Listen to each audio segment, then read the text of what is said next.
doing this, I want y'all to think a minute about what kind of music you like to listen to. Just a second. Think about that kind of music. Would you call that music beautiful? And if so, why?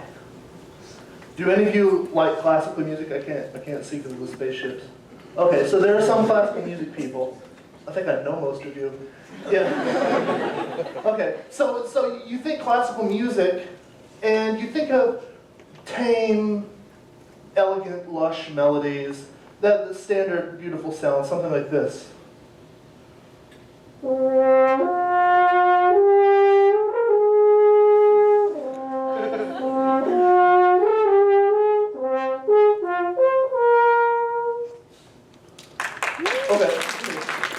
we don't have a lot of time. So, yeah, okay, what about something like this, though? This is great.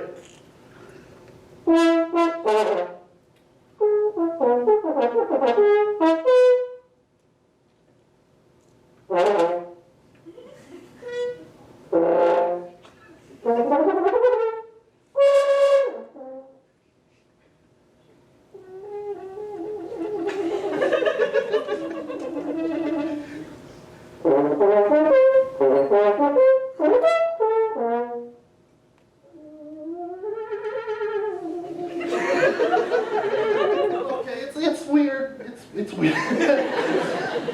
Okay, so the reaction probably wasn't quite the same as to the earlier part I played. The first thing I played, you probably all know, it's by John Williams from Star Wars. Great, I would call it a standard of classical music now. It's pretty famous. Everyone thinks that's beautiful, except for the weirdos. The second one I played for you was The Interstellar Call by Olivier Messiaen. Hence, Across the Stars, Interstellar Call by Olivier Messiaen. And Messiaen was one of the giants of 20th century avant-garde music.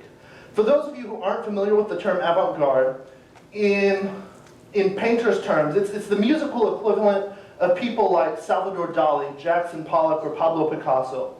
And often when we think of avant-garde music at its most extreme, or art of any kind that's avant-garde, we cringe instinctively because it's that weird, insufferable nonsense, and it's this bad art passed off by talentless people as masterpieces because they're able to bluff people into thinking that they're smarter than they really are. In the case of Olivier Messiaen, this could not be more false. Take my word for it, he was a brilliant composer. And the problem is, his music doesn't necessarily fit the standard popular idea of beauty. So people don't give him as much attention as they do Beethoven or Chopin. And I think that's really a shame, because if you listen with an open mind, really listen, I think you'll find that Messiaen's music has something to say, and it says it very often with incredible clarity and with passion that is palpable. My goal with this talk is to help you broaden your sense of beauty in music by helping you gain an appreciation for this piece, the Interstellar Call for solo horn. Now, I guess we should talk about what makes music beautiful, since that's the thing. What makes it beautiful? One of the biggest factors in beauty is familiarity. We like to hear music that has patterns and ideas we've heard before. Mozart, Taylor Swift, Frank Sinatra, we think they're different, but they all fit pretty neatly into our idea of what Western style music should sound like. It doesn't sound Chinese, it sounds Western.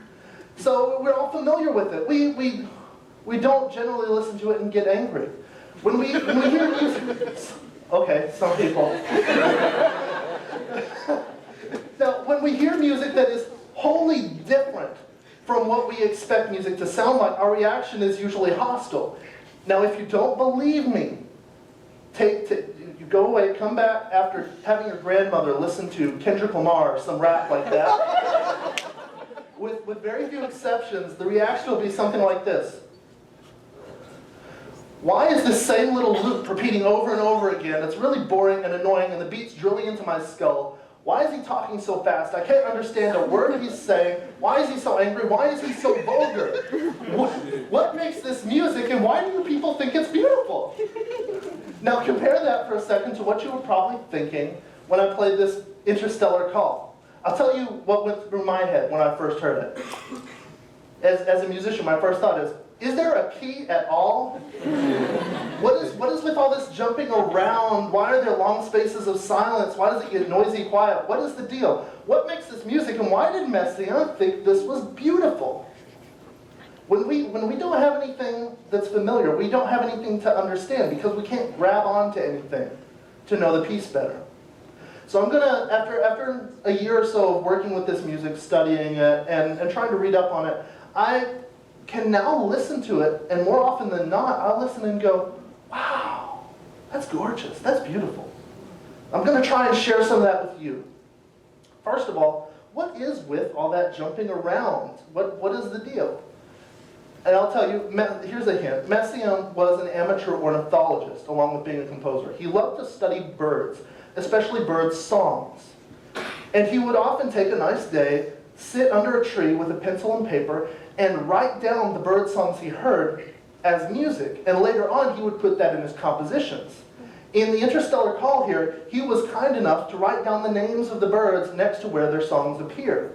The first one, which you already heard in that first excerpt I played for you, was from the Chinese thrush, and it went like this.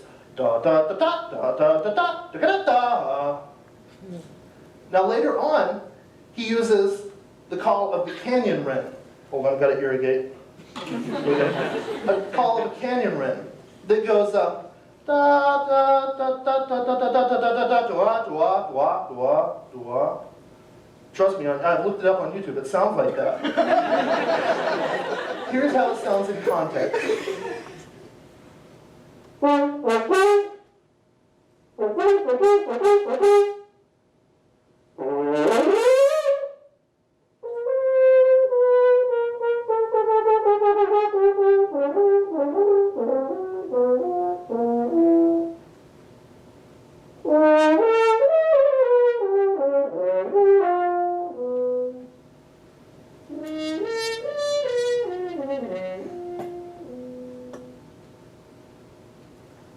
Now listen to that last bit of melody again real quick.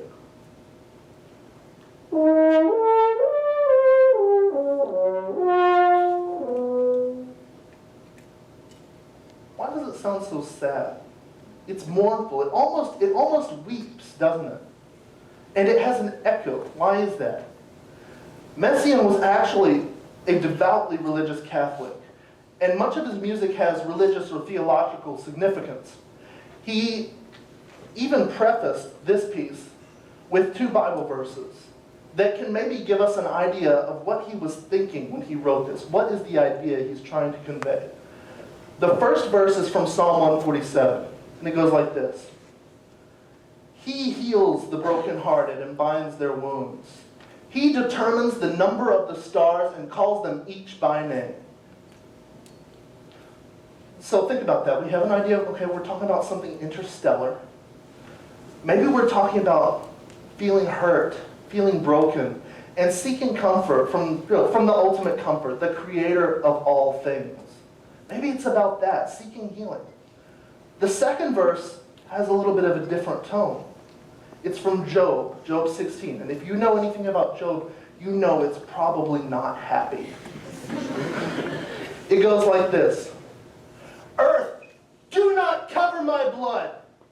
May my cry never be laid to rest. There's a bit of rage there, isn't there? He's angry, he's desperate, raging against eternity. So, let's think about that. I'm going to play this next section, this last section. It's a little longer. And as I play it, you're going to hear 1 or 2 of the bird calls, some of those sounds, some of the funny noises from earlier.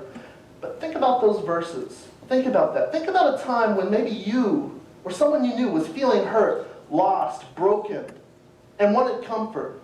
But at the same time wanted to rage and scream into heaven, demanding an answer. And listen.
Now I want you to go out from here and continue this journey I've pushed you out into.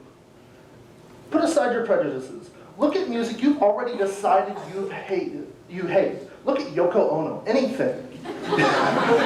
Listen to it, put aside your prejudices, and really listen. It just might be beautiful. Thank you.